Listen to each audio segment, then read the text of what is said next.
Shalom, shalom, bien-aimés dans le Seigneur. C'est un plaisir pour nous de nous retrouver encore ce matin pascal et que nous avons le temps de célébrer celui qui a vaincu sur la mort, notre Seigneur Jésus-Christ.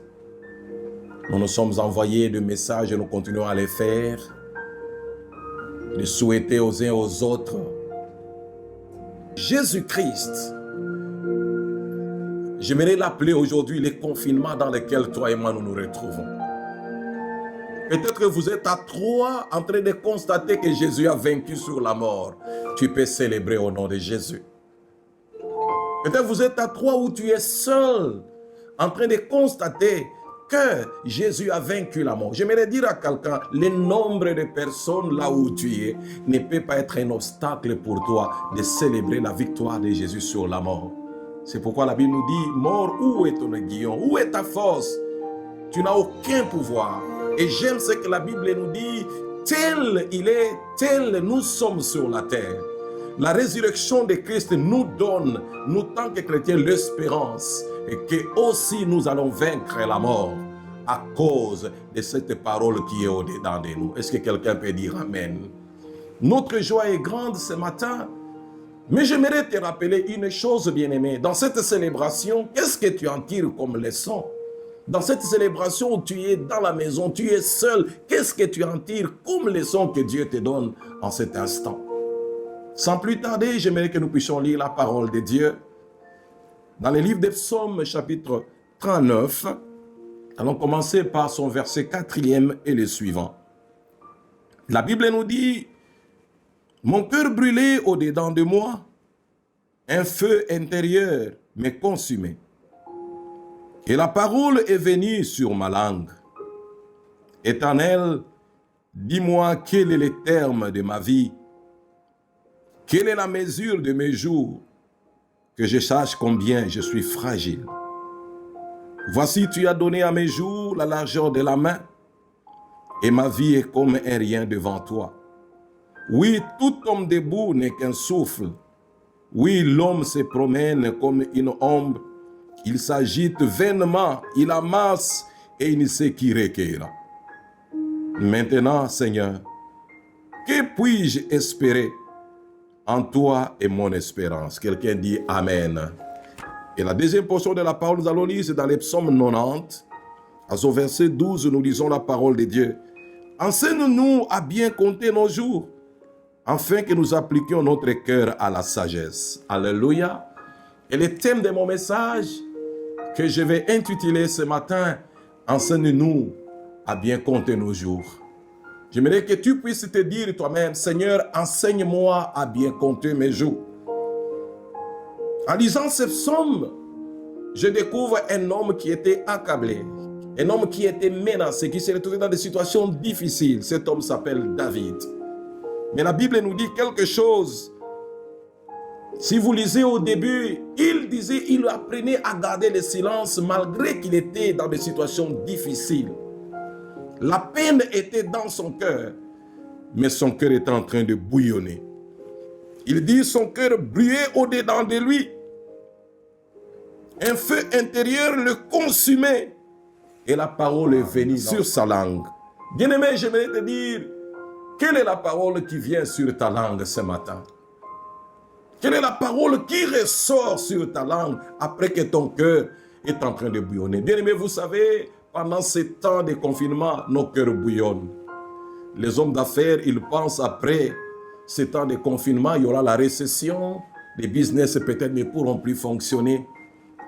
Si nous suivons les communiqués sur le plan économique, on nous dit qu'il y a beaucoup de sociétés qui vont fermer. Il y aura beaucoup de gens qui vont vivre les temps de manque d'emploi. Ce cœur qui bouillonne, mais quelle est la leçon tu tires? J'ai partagé avec certains bien-aimés pendant ce temps. Nous nous sommes dit, quand nous regardons comment les gens sont en train de travailler ce jour, tout le monde trouve quelque chose à faire pendant son temps de confinement. Soit la gymnastique, tout le monde est devenu créatif dans tout ce qu'il est en train de faire. Mais cet homme, j'aimerais lui dire ce matin, qui me suit, Cette personne qui est en train de me suivre, cette femme qui me suit ce matin, si tu sors de ton confinement sans toutefois tirer des leçons de la vie, j'aimerais te dire que tu es plus malheureux. C'est pour cela que la Bible nous dit, malheur à l'homme qui place la confiance dans l'homme. Et continue à dire, si c'est dans ce siècle seulement, ce siècle présent, que nous comptons, nous sommes les plus malheureux de tous les hommes. Mais David se pose une question en son verset 5. Il y a 3 questions qui sont sorties à ce verset. Il dit, Éternel, dis-moi quel est le terme de ma vie. Tu as besoin de connaître les termes de ta vie. Après le péché de l'homme, la Bible nous dit, Dieu a donné au plus robuste 70 ans de vie. J'aimerais te dire, bien-aimé, tu as la grâce de Dieu aujourd'hui à demander à Dieu qu'il t'aide à connaître quel est le terme de ta vie. Nous vivons sur la terre comme des prédateurs. Nous avons tout vaincu. Nous prenons des matériaux les plus sophistiqués que nous mettons en l'air, qui pèsent, mais nous pouvons les faire voler. Nous avons des bateaux qui ont des métaux les plus sophistiqués, lourds, mais qui peuvent être sur les eaux. L'intelligence de l'homme est allée très loin. L'intelligence de l'homme est allée très loin. Le modèle de Christ, il est venu pour un temps, il est reparti. Et son départ frappe notre regard.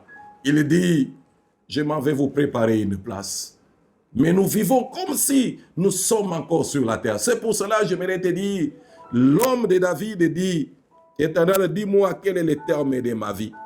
Pourquoi? Puisqu'il voulait savoir et nous faire voir aussi que nous sommes pèlerins sur la terre. Un jour, nous rentrerons auprès du Père. Et la deuxième question qu'il pose, il dit, quelle est la mesure de mes jours? Bien-aimé, est-ce que tu as déjà eu le temps de mesurer tes jours? De savoir quelle est la longueur des jours que tu as sur la terre des hommes? Une question que chacun de nous doit se poser pendant ce confinement. J'ai combien de temps sur la terre? Il m'en reste encore combien de temps sur la terre? Si chacun de nous se souvient de ces choses, quelque chose se passera sûrement dans notre vie. Et la troisième question, il dit que je sache combien je suis fragile. J'aimerais dire à quelqu'un ce matin, tu es fragile. Et dans la fragilité, chacun peut-être découvre sa fragilité. Il y en a qui sont fragiles comme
Et il dit la deuxième réponse, et ma vie est comme un rien devant toi.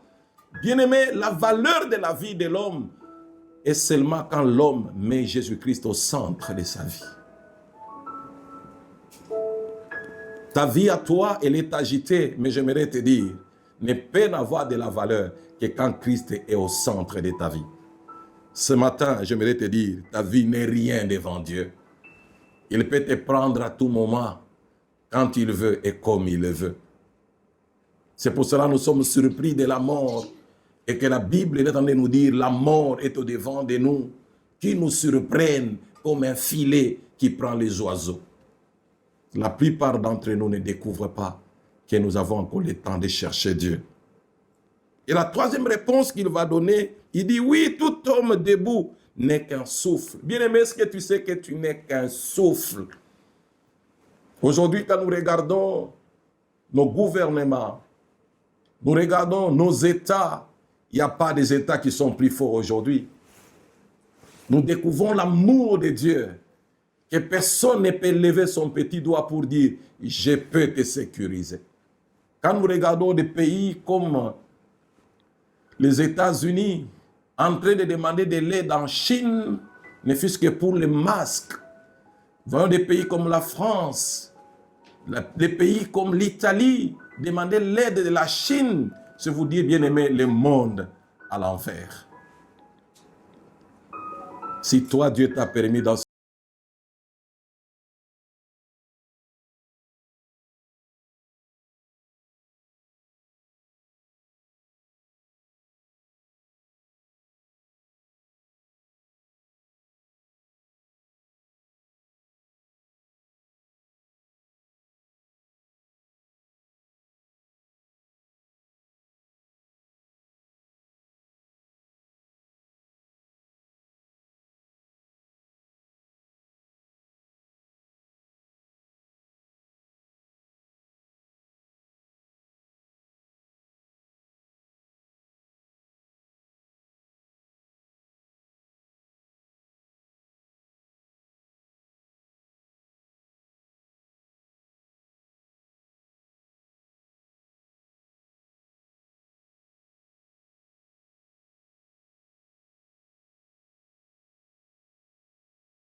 savoir que si j'ai resté, voici la vie que j'aurai. Ce matin, je parlais avec un bien-aimé, il me dit, papa, c'est comme si nous vivons dans une prison à ciel ouvert. Moi, il dit, tu dois comprendre qu'il en sera ainsi. Si tu rates l'enlèvement avec Christ, ça va être pire que ça. Voilà pourquoi j'encourage toujours mes bien-aimés à avoir des Bibles en papier que d'avoir des Bibles électroniques. Aujourd'hui, ça semble plus facile. Le gouvernement dit, vous fermez les églises pour question de virus. Nous avons fermé, nous tous,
J'aimerais te dire, bien-aimé, après la mort, tu n'as plus le contrôle de ce qui se passe après toi. La Bible nous dit, il n'y a plus de mémoires qui ont des souvenirs. Nous oublions tout ce qui se passe. On n'a plus le contrôle sur la vie et tout ce qui est autour de nous. Les hommes bien prendre des promesses de leurs femmes. Mais très peu de femmes demandent des promesses à leur mari pour dire, chérie, si je mourais aujourd'hui, promets-moi que tu ne vas pas te remarier à une autre femme. L'égoïsme de l'homme se manifeste à toute opportunité.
Dieu bénisse ta maison.